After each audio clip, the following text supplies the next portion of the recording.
Hola, me llamo Ricardo Cáceres y soy bombero del CPI de Badajoz. En este vídeo hablaré sobre los tipos de collarín y más específicamente del collarín rígido Filadelfia. Su uso más extendido en el consorcio es en las intervenciones en accidentes de tráfico. La cinemática de un accidente de tráfico provoca que la cabeza vaya de forma brusca adelante y atrás, y también hacia los lados. Desde hace muchos años, los bomberos del CPI de Badajoz, por protocolo, actuamos como si la víctima de un accidente de tráfico tuviera una lesión medular, ya que no podemos saber si existe este tipo de lesión sin una prueba hospitalaria. Esta forma de proceder está asumida en España por prácticamente todo el personal que interviene en accidentes de tráfico, incluido el personal sanitario. Nos ponemos en el peor de los casos con la finalidad de evitar lesiones posteriores al accidente. Es por ello que siempre haremos un control cervical manual de la víctima y cuando se pueda colocaremos un collarín a las víctimas de un accidente, tengan lesiones visibles o no.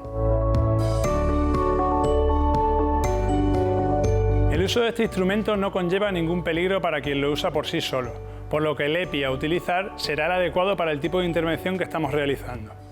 Que en el caso de los accidentes de tráfico es mascarilla tipo FFP1, 2 o 3 sin válvula de exhalación. Pues con válvula de exhalación la mascarilla me protege a mí pero no a la víctima.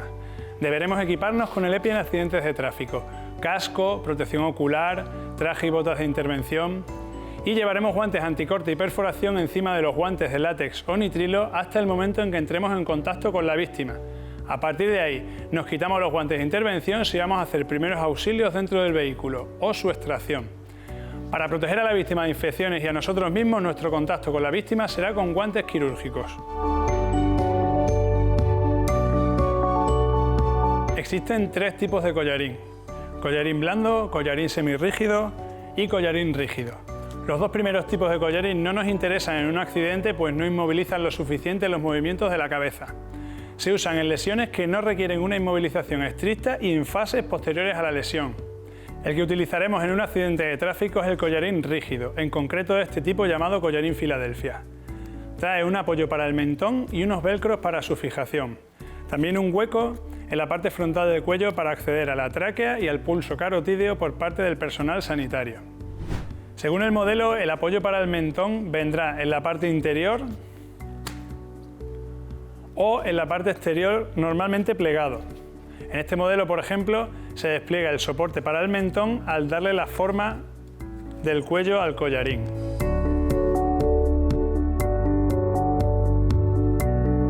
La inmovilización cervical es la más importante y la primera que debe realizarse. Inicialmente y sin ningún material se realiza la inmovilización manual de la cabeza, lo que llamamos comúnmente en el servicio coger cuello.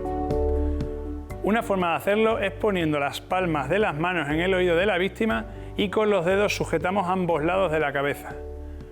Para colocar el collarín necesitamos que la cabeza esté alineada con el cuello y el tronco. En ocasiones deberemos hacer una alineación del eje cabeza, cuello, tronco nosotros mismos.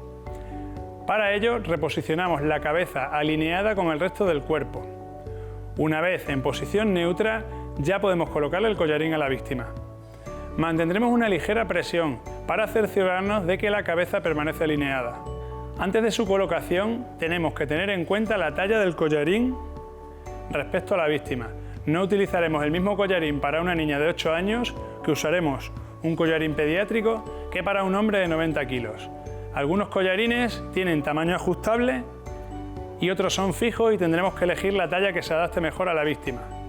La forma de medir la talla es colocando los dedos entre el trapecio y el ángulo mandibular, de forma perpendicular a la columna vertebral. Llevaremos esta medida a nuestro collarín para que tenga el tamaño adecuado. Si no disponemos de un collarín con la talla adecuada, es mejor no poner collarín y limitarnos a hacer un control cervical manual. El collarín se debe colocar siempre entre dos personas. Una debe estar haciendo la inmovilización manual, mientras que la otra procederá a la colocación. Primero colocamos el mentón para asegurarnos de que el collarín permanecerá centrado. A continuación pondremos los velcros. En este caso hacemos primero un reposicionamiento mínimo entre dos bomberos. En este caso, con la víctima en decúbito supino, un socorrista se coloca detrás apoyando los codos en el suelo o en sus piernas. La idea es tener una posición estable y que no nos bailen las manos que sujetan la cabeza. El otro socorrista pasa el collarín por detrás de la cabeza plegando la parte del velcro hacia adentro para evitar que se enganche en el pelo o en la ropa. Si la víctima se encuentra boca abajo no se puede colocar el collarín. Haremos simplemente un control cervical manual o, si es posible, reposicionaremos a la víctima para poder colocárselo.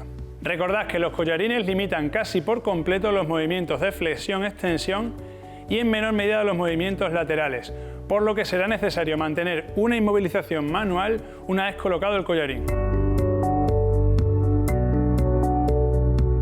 Partiendo de que no hay fórmulas mágicas para comunicarnos con víctimas de accidentes de tráfico o de otras intervenciones, y además que este tema da para mucho, vamos a dar unas pautas básicas que nos ayuden a hacer esos primeros auxilios psicológicos.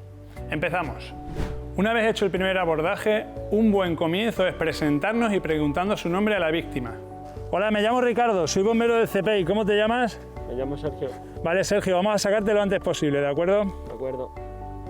A partir de ese momento ya no hablaremos de la víctima en el accidente, hablaremos de Antonio, María, Sergio. ¿Qué te duele? La cadera me duele mucho. De acuerdo, pues ahora en cuanto podamos mis compañeros empiezan a maniobrar. Explicaremos en todo momento a la víctima las maniobras que se van a hacer, transmitiéndole seguridad. Vale, Sergio, ahora mis compañeros van a hacer ruido porque están intentando abrir hueco en el coche, ¿vale? Estás protegido, no te asustes. Vale. Vamos a hacer un ejercicio de empatía. Si estás en un vehículo accidentado, con la pierna atrapada desde hace media hora y alguien que acaba de llegar nos dice «Tranquilo, no te preocupes», es fácil que nos enfademos y con razón, y desde luego no nos vamos a calmar. Vamos a evitar expresiones como «tranquilo», «no te preocupes», «no pasa nada». Se pueden cambiar por otras como «necesito que intentes respirar más calmado», «voy a necesitar tu colaboración». Implicar a la víctima en el desarrollo del accidente es positivo y además distraeremos sus pensamientos de lo ocurrido. El feedback es importante. Venga, Sergio, que lo estás haciendo muy bien. Escuchar a la víctima va a tener una doble función. Le va a ayudar a distraerse de lo complicado de la situación cuando nos esté hablando y además vamos a poder obtener información útil. ¿Qué ha pasado? ¿Dónde te duele? A todos nos gustaría que nos hablaran y escucharan en un accidente de tráfico, así que no nos dediquemos simplemente a trabajar como si la persona no estuviera ahí. Dime, Sergio, ¿qué te duele? Me duele mucho la cadera. Sanitario, Sergio dice que le duele la cadera. A veces una víctima nos hará preguntas sobre otras personas accidentadas. Vamos a evitar mentir cuando transmitimos información a las víctimas o si pensamos que es conveniente no dar cierta información, decir que no se sabe. También podemos dar respuestas genéricas.